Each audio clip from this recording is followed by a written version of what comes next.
E aí, turma, sou o Rinei Passo. Você está vendo aí o vídeo travando, já sabe. É minha webcam em HD. Quando liga aí a internet, é lenta e trava. Então, turma, é o seguinte, um minizinho bate-papo aqui sobre a Bíblia. Mas para vocês entenderem um pouco sobre a Bíblia, deixa eu falar uma coisa para vocês aqui.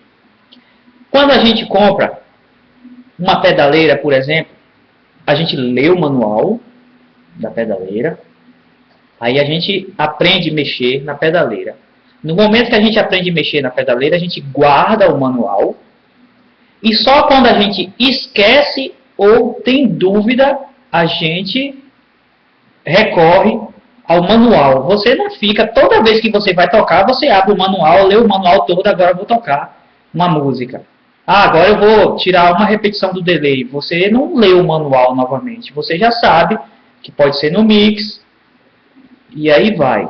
Então, sobre a Bíblia, já que se usa a Bíblia, porque assim, quando Jesus falou assim, ide por todo mundo e pregar o Evangelho, ele mandou pregar o Evangelho de Deus, que era o próprio Jesus. Ele não falou assim primeiro para os discípulos, primeiro vocês têm que fazer um livro chamado Bíblia, e daí vocês irem sair por todo mundo lendo essas histórias que está dentro desse livro chamado Bíblia.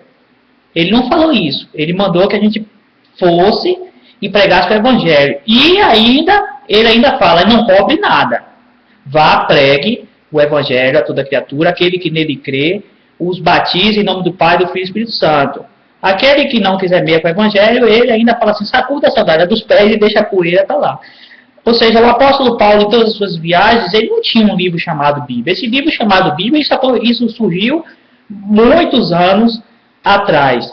Então, assim, já que o cristianismo no Brasil adotou a Bíblia como um livro de regra e conduta para viver, para cagar, para bufar, seja para o que for, sabe? Então, o cara, hoje ele aceita Jesus, né? Vamos colocar por esse lado aí. O indivíduo hoje ele aceita Jesus, aí ele é levado, né, a uma igreja, templo, é apresentado ali a um pastor, onde esse pastor vai pegar o livro Bíblia, vai ler o manual para ele de conduta, para ele ser uma boa pessoa, pronto. Aprendeu, meu brother, sabe como é que funciona agora? Pronto, tchau, vai correr trecho. Se pique. Você não tem que ficar mais na dependência do pastor. Porque o que acontece é isso, hoje em dia se pega o livro Bíblia para induzir as pessoas a serem dependentes de um cara que se chama pastor. Então as pessoas ficam dependentes, ficam doentes. As pessoas não sabem mais tomar decisões sozinhas, não sabem mais comer sozinhas, não sabem andar sozinhas, não sabem trabalhar sozinhas. Fica sempre na dependência de um líder religioso. Ou seja, esse líder religioso, ele deve ter, beleza, tá bom, tem que ter alguém para tomar conta dos que estão doentes e feridos. Mas no momento que o indivíduo foi sarado aquela ferida, foi cuidado e etc, etc, ele não deve mais permanecer dentro desse hospital chamado templo, nessa dependência de uma pessoa que se diz pastor. Porque até onde eu entendo, na minha ignorância, o que é um pastor? É aquele que pastoreia, né? Usou a figura de linguagem, ou seja lá qual é a regra que vocês querem botar aí gramatical, ou seja, um pastor que cuida de ovelhas. O que um pastor faz? Ele solta as ovelhas dele lá no pasto e ele fica de longe observando. Quando uma ovelha se prende lá num garrancho, ele vai e solta. Fora isso, ele deixa que as ovelhas pastem, coma capim, transe, reproduza, dê lã, dê leite, sabe? Ele não fica dizendo, não, você tem que transar com essa, pode cair. O pastor ele não fica fazendo isso com as ovelhas, animais. E com as pessoas também, deve ser feita a mesma coisa. Então, o pastor, ele só deve ser consultado, ou ele, sei lá, que eu acho também uma falta de respeito, um pastor adentrar na vida particular e pessoal das pessoas. Isso eu acho muita safadeza isso, muita cara de pau, eu não concordo. Mas assim, um auxílio de alguém que seja pastor, que cuida de ovelhas, porque eu acredito que tem pessoas que realmente têm esse talento para assessorar pessoas. Ele só deve intervir, digamos assim, quando aquele membro ou aquela ovelha, como quiser citar, ela esteja passando por uma dificuldade, sabe, esqueceu de uma coisa que tinha lá no manual Bíblia, para poder ajudar. Disse, não, meu irmão, é por aqui, é por cá que a coisa acontece. Então, e isso é que deve ser feito na minha ignorância possível, sabe? Agora, não a gente ficar nessa dependência. Eu disse outro dia num vídeo que eu não acredito que o livro Bíblia, né, todo encadernadinho, de Gênesis a Apocalipse, eu Gilney, apesar de ser cristão há mais de 20 anos, sabe? Eu não acredito que ali está verdadeiramente a palavra de Deus.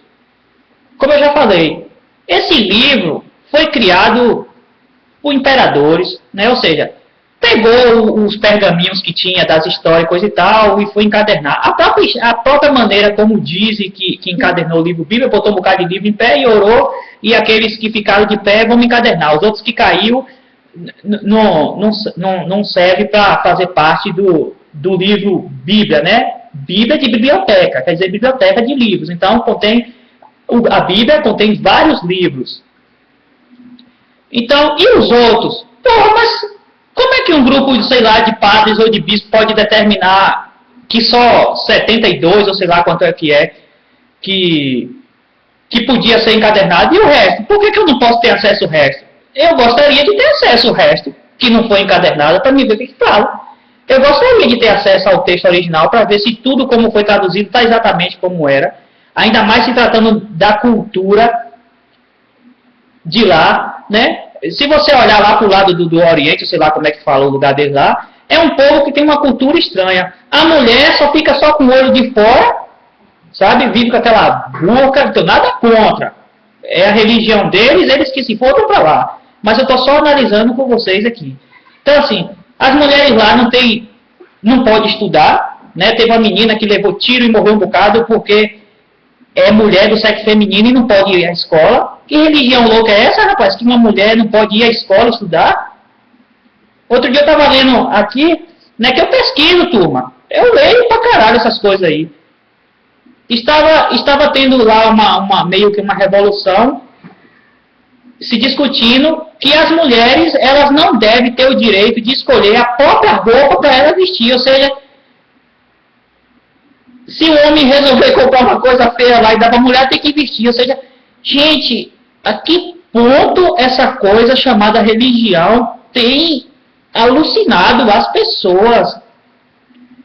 Eu fico pensando assim, pô, se Cristo Jesus veio realmente para libertar, e ele fala que se verdadeiramente nós somos livres pela palavra dele, pela palavra de Deus, se nós somos livres, verdadeiramente nós somos livres, ou seja, eu aceitei Jesus como meu Salvador, como a obra de Deus, para me ser uma pessoa livre, não para me ser escravo de um sistema religioso onde diz, não, Junei, você tem que cagar hoje, não, amanhã você não caga não. Ó, Junei, hoje você transa, amanhã você não transa não. Ó, Junei, hoje você tem que fazer a barba, não, amanhã você não pode fazer a barba.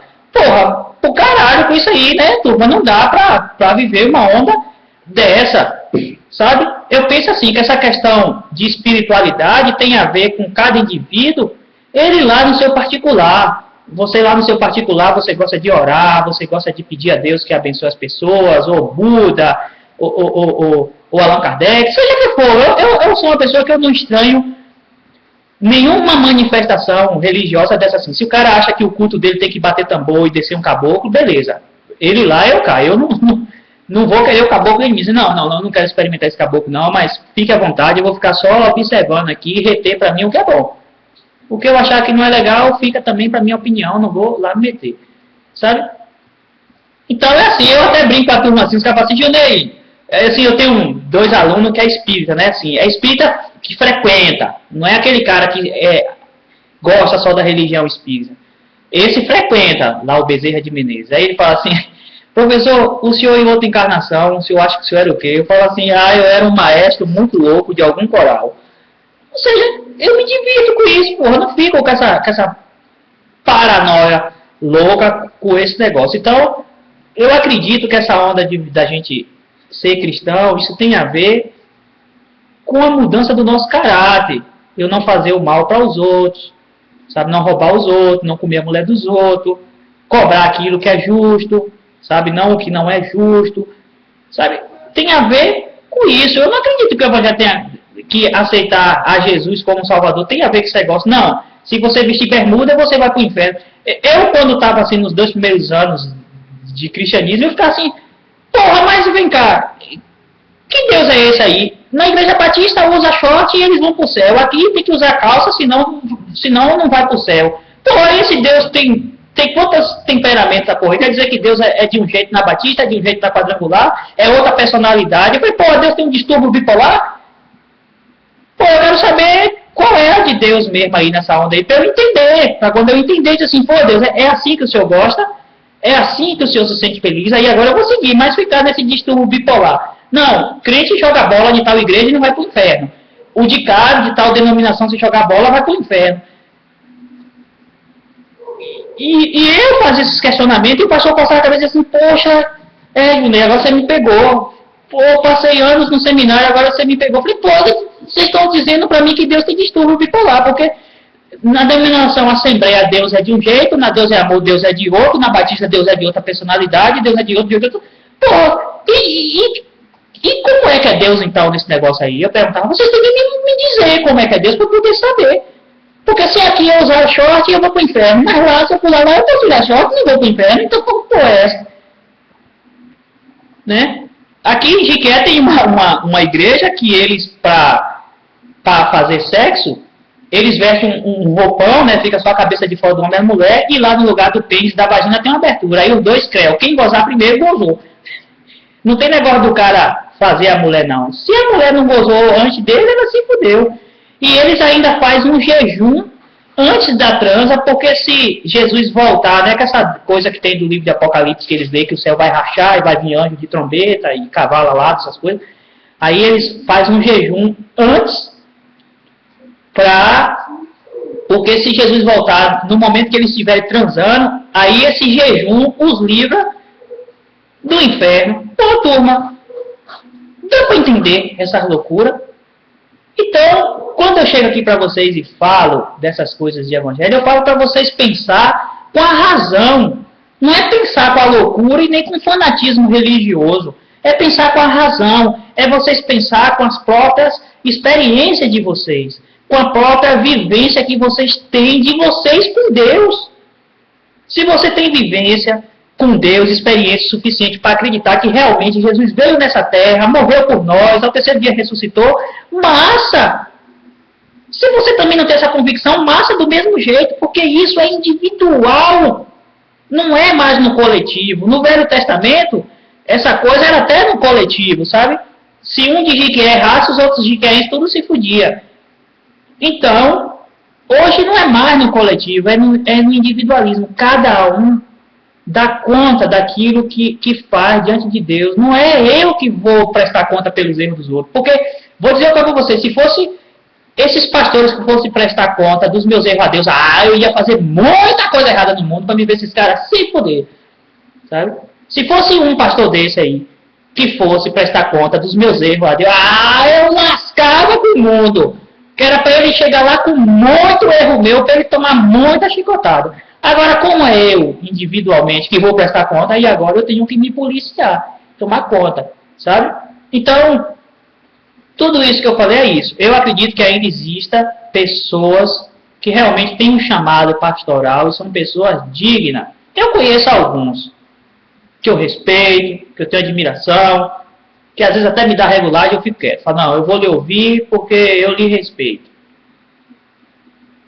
Aí escuto, porque eu sei que são pessoas dignas. Eu até ajudo, contribuo com as coisas que são feitas lá. Eu não contribuo com o bolso dele, mas contribuo para subir uma parede, comprar cadeira para as crianças, coisa tal. Eu contribuo. Agora, turma, ser doido e bitolado assim, não. Aí me desculpe, não. Eu espero que vocês pensem com a razão, não com a emoção e não com a loucura. Ainda mais tratando de algo que aconteceu há mais de 2000 anos atrás, ou muito mais do que 2000 anos atrás, que a gente não tem registro. Essa coisa veio rolando por aí. Então é isso aí, abração e até o próximo vídeo. Você